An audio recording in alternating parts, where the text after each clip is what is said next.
5.2 में दिया गया है कि 7वां प्रश्न में उस एपी का 31वां पद ज्ञात करिए जिसका 11वां पद 38 है और 16वां पद 73 है। हमको कौन सा पद ज्ञात करना है? हम लोग को दिया गया है कि 11वां पद दिया गया, कितना दिया गया?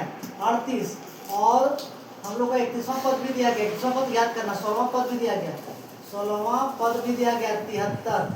हम लोग को निकालना है 31वां पद क्या होगा। 31वां पद क्या होगा, कैसे निकालेंगे? पूरा हम आसान तरीके से बनाएंगे इसको। सबसे पहले हम लोग को क्या क्या दिया गया? सब क्या दिया गया? हम लोग को दिया गया 11वां पद। अगर 11वां पद की बात करें तो हम लोग जानते हैं 11वां पद का जो दिया है, यानी कि हम लोग कह सकते हैं a + 10d। 11वां पद की बात करें ना, a + 10d बराबर क्या होगा? 38 होगा। 38 होगा कि ना होगा? 11वां पद की बात करें, हम बोले थे कि हम लोग को 11वां पद निकालने का फॉर्मूला आता है a + n - 1 × d। हम बोले कौन सा पद निकाले? पहले देख लो, हम लोग कौन सा पद निकाले? बोले 11वां पद। तो हम लोग बैठाते हैं a + 11 - 1 × d। तो a प्लस 10 में से 11 में से 1 खत्म हो जाएगा 10, और 10 को गुना करें d से, क्या होगा? 10d होगा। क्या होगा? 10d होगा। वही 10d लिखे, इसी का लिखे मान। अगर हम लोग बोले तो हम लोग बोले इसको मानते हैं समीकरण, क्या मानते हैं? दूसरा में क्या बोला? दूसरा में बोला कि 16वां पद हम लोग को 73 दिया है। अच्छा देखो, ये + 15d बराबर हम लोग लिख सकते हैं 73। बोले 15d क्यों लिखे? तो हम बोले कौन सा पद निकाला हमको? हम बोले 16वां पद दिया गया, तो उसमें यहाँ के जगह पर क्या लिखेंगे? 16। तो 16 में से क्या खत्म बचेगा? 15। तो वही 15d डायरेक्ट लिखे, तो हम लोग को 15d बराबर हो गया 73। यहाँ तक तो दिक्कत। मान ली समीकरण 2, क्या मान लिए? समीकरण 2। अब हम करते हैं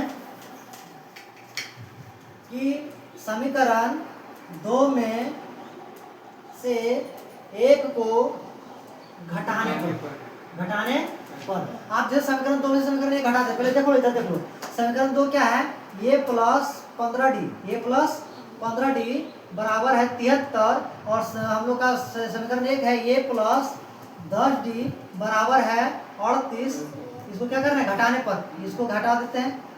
अब क्या होगा? ये प्लस में ये माइनस में कट गया।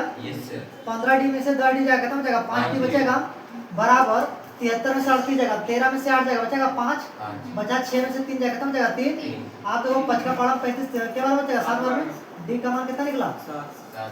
d का मान निकला 7। कितना निकल गया? 7। हम लोग कौन सा पद निकाला है? 1वां पद निकाला। हम लोग सबसे पहले a का मान निकाल लेते हैं। हम लोग d को हम लोग समीकरण किसमें बैठा दे? 1 में कि 2 में? किसी में बैठा के बात एक ही निकलेगा। तो हम लोग क्या करते हैं, हम लोग d का मान समीकरण 1 में रखने पर, एक कौन है? हम लोग का a + 10d बराबर 38। तो 1 का मान a + 10 का 10, d का मान कितना निकला है? 7 बराबर क्या होगा? 38। तो 10 से कितना होगा? 70 बराबर क्या होगा? 38। 70 उधर चल जाएगा, क्या होगा? ये बराबर 70 उधर चल जाएगा, क्या होगा? तो होगा हम लोग को 38 - 70 ही नहीं करना, 70 में से 38 कर देना नहीं, ठीक है? तो 38 - 70, तो ये बराबर क्या निकलेगा? 70 में से 38 जाए कितना मिलेगा? है -32। कितना होगा? -32। अब ये का मान हम लोग का निकल गया। अब ये का मान हमको पता है, डी का मान हमको पता है, ए का मान पता और डी का मान पता है। हम लोग निकाल लें कौन सा पद पूछा? 31वां पद।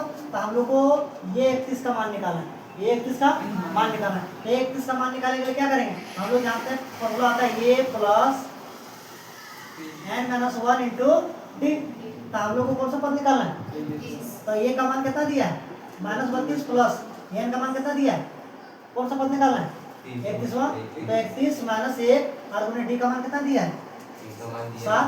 तो -3 का -3 प्लस 31 में से क्या खत्म हो जाएगा? 30 गुने कितना होगा? 7। यहाँ हम लोग का डी का मान करते हैं, ए का मान करते हैं 32 से 32 नहीं लिखे, ए का मान 32। आप देखो 30 सत्ते कितना होगा?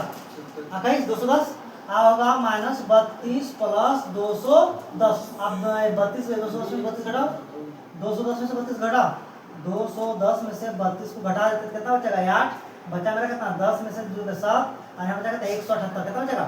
178। तो हम लोग का 31वां पद का वैल्यू कितना होगा? 178। कोई दिक्कत?